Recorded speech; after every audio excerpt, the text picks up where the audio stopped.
Hey guys, Token Dave over here, the dorky token black guy that's just trying to get by.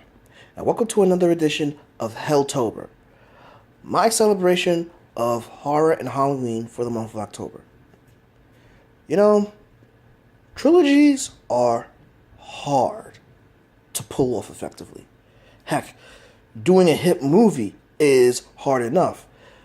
Doing a sequel that improves on the original was Mission Impossible. Now it's, mission unlikely and everything, it's happening more now, but still, it's still an unlikely cause.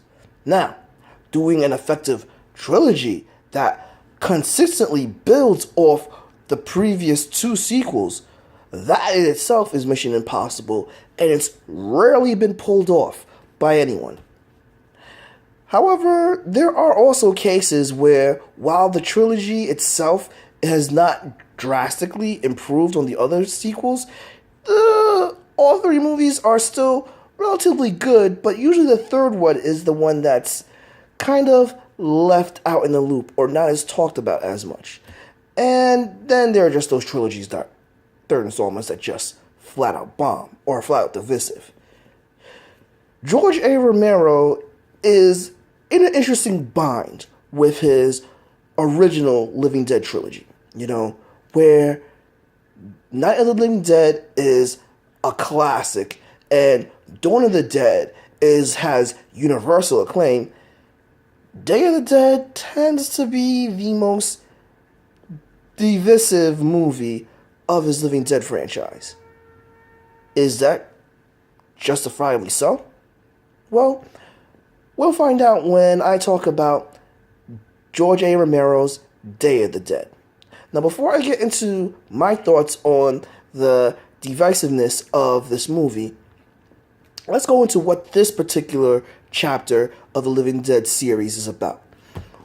Now, unlike the previous two established movies, Day of the Dead actually takes place in Florida, where in an underground bunker we have both military and scientific personnel working on opposite sides of the zombie apocalypse. We have the scientists who are working on two fronts. Some are trying to find a cure for the zombieism that is pretty much almost taking over the world, while some scientists are trying to find a way to allow zombies and humans to coexist without massive bloodshed.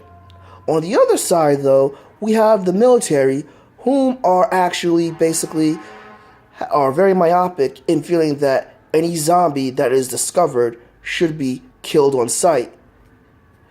However, these altering ideologies are clashing, and they will end up being the nail in the coffin to the extinction of the human race.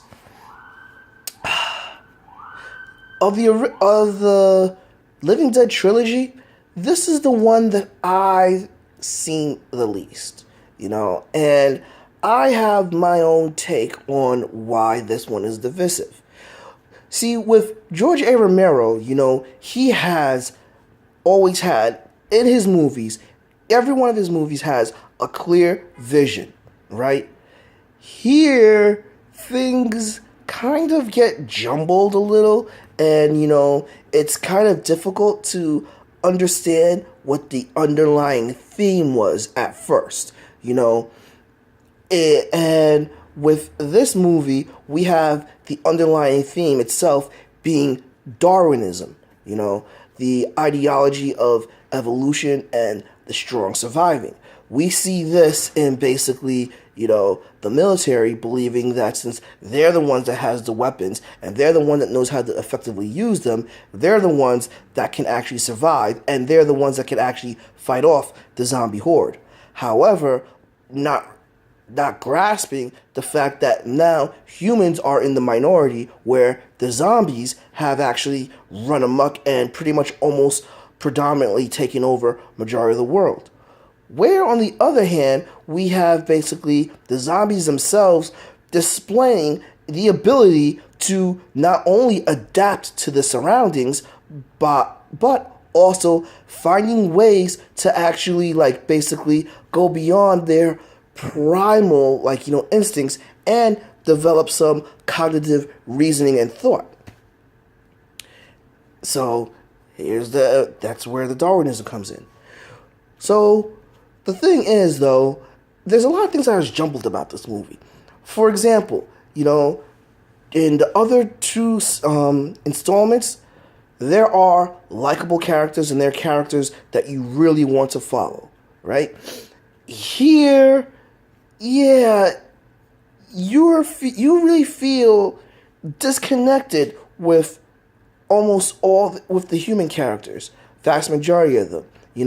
We have our lead in in Laurie Cardwell, and I keep forgetting her character's name, but then again, that's an issue with this movie. When your lead has a name that's not memorable and is very generic, it kind of stinks. Especially since, this young lady right here, despite how much I did like Barbara, and Barbara in the original Night of the Living Dead had a range of emotions, the females in Living Dead series were very underdeveloped and underutilized, where the lead character in this movie, she's actually a very strong, capable, and rational person, So while while this is a step up for females in the George Romero's zombie movies,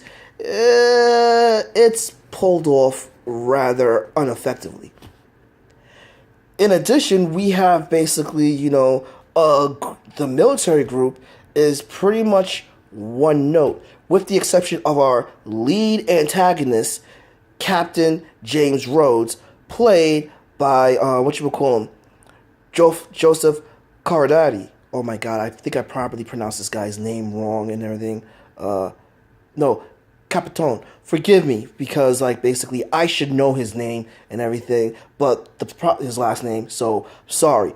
However, don't let that distract you, because James Rhodes is actually one of the breakout characters in this movie, and, is one of my favorite antagonists of all time. The guy is cold, merciless, and basically he is willing to do any and everything.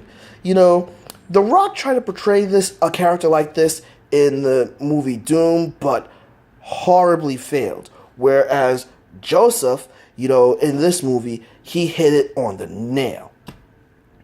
However, the most likable character and the breakout character in this whole movie is actually Bub the Zombie, played by Herman Sherman. Well, his real name is Sherman No, I say Herman Sherman. It's Howard Sherman. His real name is Sherman Howard. However, basically, Bub is the breakout character. And Bub himself is a display of the Darwinism. He's a display of the zombies evolving to a higher purpose, improving himself with cognitive thought, reasoning, and reasoning, and as well the ability to shoot a gun. So basically, if there's one thing that everyone says is awesome about this movie, they always go towards Bub, and the other person they go towards is Captain Rhodes. I will have to mention Terry Alexander as the token of the movie, because we all know George A. Romero in his original trilogy always had a token, right? I will say this, that basically, Terry Alexander, and I don't know if his accent is fake or anything, and I should, but, he's supposed to be a Jamaican pilot in this movie. I will have to say that, while he's not as good as the character as Bud was, nor was he as compelling and, great to look on film as Captain Rhodes was, he was still pretty much, someone that I actually did like watching and following. Granted, he didn't grab my interest as well as Bud or Captain Rhodes did, but he was still a decent character. He was just meh and everything, which is a step up from pretty much majority of the rest of the cast, you know. So we have basically, you know, characters that we can't really connect with and everything, and we are told that there is, like, you know, basically a couple with the doctor and one of the soldiers, but they rarely have screen time together, and when they do, their chemistry is null. You know, you don't feel any chemistry between this couple, and that's a real shame, you know, which George A. Romero should have learned from his second movie, but I'll talk about that way in the future sometime. So with all these complaints that I have, why do I feel that this movie is divisive? I mean, well, all these complaints, you can see why the movie is divisive. But here's the thing. This movie is slamming. And I'm going to tell you why this movie is slamming. While the characters are weak, you don't really care who lives or who dies, pretty much, we have great special effects. And I know that's very shallow of me, and I normally harp on something that having, you know, just having special effects, but the gore effects of this movie still hold up to this day and are a vast improvement of the other two movies. In addition to that, when you watch this movie, you can clearly see that George A. Romero wanted to do a lot more. And however, he was restricted with his budget being slashed so much. So and to top it off, you know, it was still very entertaining and fun to watch, basically, the practical effects be pulled off in this movie. And as well, it was nice to see how basically he went from one location to another. And to top it off, we're seeing how basically the human race is dwindling and how we are reinforced in our own downfall. So that's why I say Day of the Dead is slamming. It's not a bad movie. It's just still not up to the same par that Dawn and Night of the Living Dead was. Agree? Disagree? Drop me a comment below. Give me a like. Follow me on Facebook at Token Dave or Twitter at TokenDave80. Subscribe and ring that bell so you know when a new video loads. But until then, this has been Token Dave, the dorky token black guy who's just trying to get by, and I'll catch you guys later.